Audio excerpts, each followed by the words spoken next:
মা, হুম? পৃথিবীতে ক্ষমতাবান যারা তাদের সঙ্গে সবাই ভালো ব্যবহার করে, হুম। তাদেরকে সবাই তোষামত করে চলে, তাদের সঙ্গে সর্বোচ্চ ভালো ব্যবহারটা বেরিয়ে আসে মানুষের। কিন্তু ক্ষমতাহীন যারা, যারা হতদরিদ্র কিংবা কোনো মানুষের চাইতে হয়তো সামাজিক কিংবা অর্থনৈতিক অবস্থানে একটু নিচু স্তরের, তাদের সঙ্গে ব্যবহারটা সবসময় একরকম থাকে না যেটা ক্ষমতাবানদের সঙ্গে আমাদের হয়। মানে সোজা কথায় বলতে গেলে শ্রেণীভেদে ব্যবহারের ভিন্নতা। আমরা কি চাইলেই একই ব্যবহার বজায় রাখতে পারি একেবারে সব রকম শ্রেণীর মানুষের সঙ্গে? সেটা নিয়ে আজকে কথা বলতে চাই। তুমি তো আমাকে দেখছো 4 বছর ধরে। তোমার উপলব্ধি কি সেটা বলো। আমাকে তোমার দেখার ক্ষেত্রে তো আমি কি বলবো, আর এটা মনে হয় অনুমান করতেই পারছেন যারা দেখছেন যে শ্রেণী বলে কোনো শব্দ তোমার অভিধানে নেই। তোমার কাছে মানুষ মানে মানুষ, তিনি পথের ভিক্ষুক হন কিংবা রাজা হন। তুমি একটা কথা সবসময় বলো যে আমার বাড়িতে যারা অতিথি হিসেবে আসেন আমি কখনো শ্রেণী বিচার করি না। মানে তুমি, আমি একদম সোজা বাংলায় বললে তুমি কোনো বাড়তি খাতির করো না, একেবারে ক্ষমতা বুঝে টাকা বুঝে, হ্যাঁ, যে বাড়তি খাতির টাকাওয়ালা কেউ আসলো কিংবা অনেক বড় ক্ষমতাধর কেউ আসলো একরকম তোমার আচরণ হলো। আবার ধরো একেবারে নিঃস্ব একজন মানুষ তোমার কাছে এলেন, তার ক্ষেত্রে তোমার ব্যবহারটা একটু অন্যরকম দেখলাম। এটা তো তোমার ক্ষেত্রে আমি কখনোই দেখিনি। কি করে সম্ভব এটা? আমি চেষ্টা করি বরং যে একটু লেস ফরচুনেট আমাদের চেয়ে আমি তার সাথে আরেকটু বেটার ব্যবহার করার চেষ্টা করি। এটা আমি জানি না, আমার অনেক আগে থেকে আমার এটা প্র্যাকটিস। কারণ আ আজকে আমি যেখানে আছি কালকে আমি এখানে থাকবো কিনা এটার কোনো গ্যারান্টি নাই। আম্মা একটা কথা বলতো যে, "যখন তুমি উপরে উঠতে থাকো তখন তুমি যাদেরকে টপকে উঠছো তাদের সাথে ভালো ব্যবহার করতে, করতে উঠবে। কারণ একদিন তোমাকে নামতে হবে এবং এই ব্যবহারটাই ওরা কিন্তু মনে রাখবে।" এটা মানে প্রচন্ড সত্যি কথা। আমি আমার চোখের সামনে দেখেছি বিশাল, বিশাল ধনী পরিবার কিভাবে তাদের পতন হয়ে গেছে এবং খারাপ লাগে, কষ্ট হয়। আমার তাদের দেখলেও আমার কষ্ট হয় যে মানে কি আধিপত্য, ঔদ্ধত্য ছিল সেগুলা কিন্তু কোনটাই কাজে আসে নাই। আর বিশেষ করে করোনার সময় আমাদেরকে বহুত কিছু শিখিয়ে দিয়েছে। যে আজকে যে তুমি ওই সময় একটা সিম্পল দেখো যে কর্পোরেট ওয়ার্ল্ড এ যারা চাকরি করতেন, আ ক্রেডিট কার্ডের দাপটে যারা চলতেন তাদের কি ভয়ংকর অবস্থা হয়েছিল। এটা কিন্তু আমি কাউকে ছোট করছি না, বরং এটা থেকে আমাদের সবার শিখার আছে। যে উম ওই দাপটে চলা ওই মানুষগুলাকে যে কত ছোট হতে হয়েছে। মানে কত বা নিচে নামতে হয়েছে। তো এইজন্য না আসলে সবার সাথে ভালো ব্যবহার করাটা খুব জরুরি। আ আর বিশেষ করে ধরো আজকে তুমি যার সাথে দুর্ব্যবহার করছো, আ পরিবর্তন অবস্থার পরিবর্তন হতে কিন্তু কোনো সময় লাগে না। এটা জাস্ট আল্লাহর একটা হুকুমের অপেক্ষা। সো এইটা না আমাদের সবসময় মনে রাখা উচিত যে উম যার কারণে তুমি দেখবে যে আমি সবার সাথে না আমি চেষ্টা করি মানে আন্তরিকভাবে সমান ব্যবহার করতে। আমি আমার আশেপাশেই দেখি যে খুব নিজের কাছের লোকদেরকেও দেখেছি যে আ স্ট্যাটাস দেখে ব্যবহার তাদের চেঞ্জ হয়। কিন্তু স্ট্যাটাস বদলাতে সময় লাগে না। এটা আমি ভীষণভাবে বিশ্বাস করি। আ আজকে তোমার যা আছে কালকে তোমার নাও থাকতে পারে। কিছুই নাও থাকতে পারে। তো এইজন্য আসলে সচেতন হওয়া উচিত। আর দেখো আমি আমার ছোটবেলায় আমার মনে আছে আমার নানি অনেক আগে মারা গেছে। তারপরেও যেটুকু স্মৃতি আমার মনে পড়ে নানি। নানি কিন্তু বিশাল জমিদারির মালিক ছিলেন। এবং এক জায়গায় না বিভিন্ন জায়গায় উনার জমিদারি ছিল এবং উনি উনার বাবা-মার একমাত্র সন্তান ছিলেন। তো আ আমি কি উনার কয়েকটা জায়গার জমিদার বাড়ি আমি দেখেছি উনাদের। আ তখন আসলে কিছুই নাই। কিন্তু মেইন শহরে যে বাসাটা সেটাও পুরা ওই সময় I think 1950s এর ওই সময় ইটালিয়ান মার্বেলে তৈরি ছিল। এখনো আছে সেই বাসা। যাই হোক, তো যেটা বলছি নানি যেন আশেপাশে যেখান থেকে গ্রাম থেকে যত লোকজন আসতো, আ সব কিন্তু নানির পাশে বসতো। পাশে বসে খেত। এবং নানি উনার একটা টিনের প্লেট ছিল। লাল রঙের আমার এখনো মনে আছে। উনি ওই প্লেটে খাবার খেতেন। অথচ যার কিনা ওই আমলে কোটি, কোটি, কোটি টাকার সম্পত্তি এবং ওই রকম পর্যায়ের উনি কি বলবো? আ একেবারে এক কথায় বলা যায় যে রিচ রিচ কাকে বলে, মানে ওইসব, মানে আমরা না আসলে এখনকার যারা বড় লোক তাদের সাথে, মানে ওনাদের সময়কার ওই বড় লোকদের কোনো মানে কল্পনাও আসে না, তুলনাও করা যায় না, মানে ওনাদের রিচনেসটা।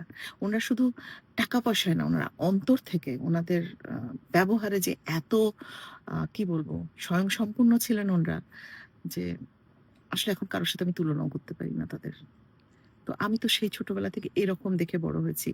আম্মা আমাদেরকে শিখিয়েছে, ভিক্ষা করতে যখন কেউ আসে আম্মা বলতো যে সবসময় তাদেরকে মুসাফির বলবে, কারণ আজ এখানে আছে কালকে ওরা আরেকখানে যাবে। ওরা এইভাবেই চলে। আমরা ছোটবেলা থেকে আমরা কখনো মানে যারা, আর আম্মা বলতো যে যদি কেউ এসে তোমার কাছে কিছু চায়, সওয়াল করে, তুমি কখনো বিচার করতে যেও না যে তার কি আছে না আছে, তোমার কাছে চেয়েছে তুমি দিয়ে দিবে তোমার যতটুকু ক্ষমতা কুলায়। তো এই যে ছোটবেলা থেকে এগুলা দেখে বড় হওয়া, আহ ওই পরিবেশে বড় হওয়া, এগুলোই হয়তো আমাকে শিখিয়েছে সবার সাথে সমান ব্যবহার করতে। আমাদের পরিবারে ঠিক মূল পরিবারের সদস্যের বাইরে আরো অনেকে আমাদের সঙ্গে থাকেন একই বাসায়। তুমি একই খাবারের ব্যবস্থা করো, আমাদের টেবিল পর্যন্ত যে খাবারটা আসে, আমাদের টেবিলের বাইরে আরো যে মানুষগুলো আছেন তাদের জন্য তুমি একই খাবার, কখনোই আমাদের জন্য বাড়তি কিছু হয় না। বাড়তি কিছু হলে আমরা যা খাই ওরাও তা খায়, অথবা ওরা না খেলে কোনো জিনিস সেটা আমরাও খাই না। এটাও তো একটা যে শ্রেণী বিভেদ না করার একটা অনেক বড় উদাহরণ হতে পারে। দেখো, মানুষ আমার বাসায় কাজ করতে কেন আসে? তার যদি খাবারের টান না থাকতো দেশে, তাদের গ্রামে, তাহলে তো আমার বাসায় আসতো না। এই খাবারের কষ্টের জন্যই তো তারা আজকে আরেক বাসায় এসে কাজ করছে, শ্রম দিচ্ছে, তার বিনিময়ে আমি করছি। সেখানে যদি আমি তাদেরকে এইটুকু দিতে না পারি, আমি বা কেমন মানুষ হলাম তাহলে? কারো কারো আছে যেমন সামর্থ্য নাই, সেটা আলাদা কথা। কিন্তু যার সামর্থ্য আছে সে কেন ২ রকমের খাওয়ার ব্যবস্থা করবে? আমি তো কল্পনাও করতে পারি না যে আমি একটা কিছু খাবো আর ওরা সেটা খাবে না। আ আমার কাছে সেটা, মানে আমি মানতে পারি না। এমনকি তুমি যখন বাইরে খেতে যাচ্ছ তখনও কিন্তু ওদের জন্য তুমি নিয়ে আসছো বাড়িতে আমি ওদের জন্য নিয়ে আসছি, বা আমি যদি একই খাবার। টেক আউট নিয়ে হুম, আসি, সবার জন্য আসে। উম এটা দেখো, সায়রও শিখেছে। হুম। সায়রও যখন কোনো খাবার বাইরে থেকে আনায়, ও কিন্তু বাসার সবার জন্য আনে। শুধু আমাদের এই ৫ জনের জন্য বা ৬ জনের জন্য না। পরিবারে যারা আছে আমার সবার জন্য আসে খাবার বাইরে থেকে। এবং তোমার এই অভ্যাসটা বা প্রবণতাটা সায়রের ভিতরে এমনভাবে সঞ্চারিত হয়েছে যে সায়রও তার চাইতে নিচু স্তরে, সামাজিক অবস্থানের কথা বলছি, মানুষ সবাই সমান, কিন্তু সামাজিক অবস্থানে কেউ যদি সায়রের থেকে নিচু হয় তাহলে তার প্রতিও সায়রের যে সম্মানবোধ আমি দেখি, একেবারে আমাদের বাড়ির দারোয়ান থেকে শুরু করে পথের বাকি আরো যাদের সঙ্গে দেখা হয় প্রতিনিয়ত, এটা একটা অসাধারণ একটা দেখো, আমি অভ্যাস যেটা প্রজন্ম থেকে প্রজন্মে ছড়িয়ে যায়। আশা করি যেন সেটা সবাই বাচ্চারা শেখে আমার। আমার মনে আছে একবার যে সায়র ছুটিতে এসেছিল দেশে, অস্ট্রেলিয়া চলে যাচ্ছে। তো আমরা নিচে নেমেছি। উম তো আমাকে পায়ে হাত দিয়ে সালাম করলো। আমার যে ছোটা বুয়া ছিলেন, তাকেও পায়ে হাত দিয়ে সালাম করলো। তো আ সেদিন আমার মনে হয়েছে যে আমি সাকসেসফুল।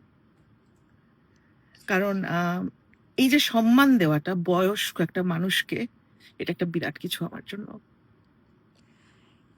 এবং সায়রের যে এই অভ্যাসটা যখন মানুষ দেখেন তখন কিন্তু খুব স্বাভাবিকভাবেই সেটা তারা বিশ্বাসই করে নেন যে পরিবার থেকে এই শিক্ষা এসেছে, এবং পরিবারের সবচেয়ে বড় শিক্ষা তার মা। মানে আমি বিশ্বাস করি যে মা যেমনি ভাবে সন্তানের মধ্যে ভালো অভ্যাসগুলো ঢুকিয়ে দিতে পারেন সেটা আর কারো দ্বারা হয়তো সম্ভব না। মায়ের প্রভাব ভীষণ রকম সন্তানদের হ্যাঁ, সেটা ভিতরে। তো অবশ্যই। প্রত্যেকটা বাচ্চাই কিন্তু তাদের মায়ের সাথে অনেক বেশি অ্যাটাচ থাকে সাধারণভাবেই। আর বাবারা তো ধরো চাকরি ক্ষেত্রে, কার্যক্ষেত্রে বাইরে, বাইরে থাকেন। কাজেই তাদের কাছ থেকে এই জাতীয় জিনিসগুলো হয়তো ওইভাবে শেখার কোনো অবকাশ নাই। তো হ্যাঁ, আমি এদিক দিয়ে আমি বলব যে এই একটা ব্যাপারে আমি বলব আমি সাকসেসফুল। এই প্রথমবার আমি তোমাকে আবেগপ্রবণ হতে দেখছি ভিডিওর সামনে, এবং সত্যিকার অর্থে আমার ভীষণ গর্ব লাগে। আমিও ক্যামেরার এ প্রান্ত থেকে আমার চোখ ভিজছে এই জন্য যে শায়রের মধ্যে এই অভ্যাসগুলো দেখলে আমার ভীষণ গর্ব লাগে যে আমাদের কন্যাটিও হয়তো এই ভালো অভ্যাসগুলো নিয়ে ইনশাআল্লাহ, বড় হবে। ইনশাআল্লাহ। আম, একই তারিখে যদি তোমার দুটো বিয়ের নিমন্ত্রণ থাকে, ধরো একটা অনেক ধনাঢ্য পরিবারের বিয়ে আর আরেকটা ধনাঢ্য পরিবারের নয়, আমি সবসময় দেখেছি তুমি কিন্তু দ্বিতীয়টাকে নির্বাচন অবশ্যই, করো। অবশ্যই। আমার আরো একটা ব্যাপার আছে। আমার সার্কেলে এমন আত্মীয়স্বজন আছেন যে যাদের, মানে এতটাই তারা ওয়েল অফ যে তাদের আমার ওই একটা গিফট দেওয়া না দেওয়াতে কিছু যায় আসে না। আমি কিন্তু এইসব ক্ষেত্রে হয়তো কখনো দিলাম কিছু একটা বা কিছুই দেই না তাদেরকে। আমি এমনি যাই, যেয়ে খেয়ে আসি। তাতে আমাকে যে যা ভাবে ভাবতে পারে। কিন্তু আমার একটা প্র্যাকটিস আছে। আমি আ ওই বিয়েটার জন্য আম যেটা আমি হয়তো দিতাম, ওই পরিমাণ টাকাটা আমি একটা খামে রেখে দেই এবং নেক্সট লেস ফরচুনেট যদি কারো বিয়ের দাওয়াত পাই, সেই টাকাটা অবশ্যই ওখানে চলে যায় আমার তখন। এবং আমি সেখানে চেষ্টা করি, ধরো কথার কথা বলছি যে আমি হয়তো নরমাল আত্মীয়স্বজনের বিয়েতে আমি হয়তো 5 to 10,000 টাকার একটা কিছু গিফট কিনে দিলাম বা কিছু করলাম। যদি কথার কথা, ইটস নট যে আমি অ্যামাউন্ট এইভাবেই দিচ্ছি। আমি চেষ্টা করব যার নাই তাকে আমি 20,000 টাকা দিতে। This is how I am. কিন্তু আমি ওই যার আছে তাকে আ আরো তেল দেওয়ার জন্য ওই যে বা তেলের তাকে ইয়ে মাথায় তেল করার বলা জন্য বলে যে আমি কখনোই এটা করব না। আমি আমি পারি না করতে। কারণ এটা আমার পুরা নীতির বাইরে, বিবেকের বাইরে। আমার পক্ষে এটা সম্ভব না করা। তাতে আমাকে আ মানুষ যদি ভুল বুঝে বুঝবে। কারণ আমি তো আমার নিজের কাছে পরিষ্কার। এন্ড অফ দ্যা ডে আমি না আমার নিজের কাছে যদি পরিষ্কার থাকতে পারি আর কি লাগে? শেষ করি, কারণ এই প্রসঙ্গটা আরো অনেক দীর্ঘ করতে পারি, হয়তো করব আমরা আরেক সময় আরো কখনো, কারণ এই হয়তোবা। আজকে যে কথাগুলো টুকটাক আমার যা যা মনে পড়লো সেগুলো আমি তুলে ধরার চেষ্টা করলাম। এছাড়া আরো তোমার মানবিকতার কিংবা তোমার এই যে শ্রেণী বিভেদের বিশ্বাস না করার অনেক উদাহরণ দিতে পারি আমি চাইলে। সেগুলো নিয়ে আরেক সময় কখনো কথা বলবো। ভালো থেকো মা, অনেক ভালোবাসা তুমিও তোমার ভালো জন্য। থাকো।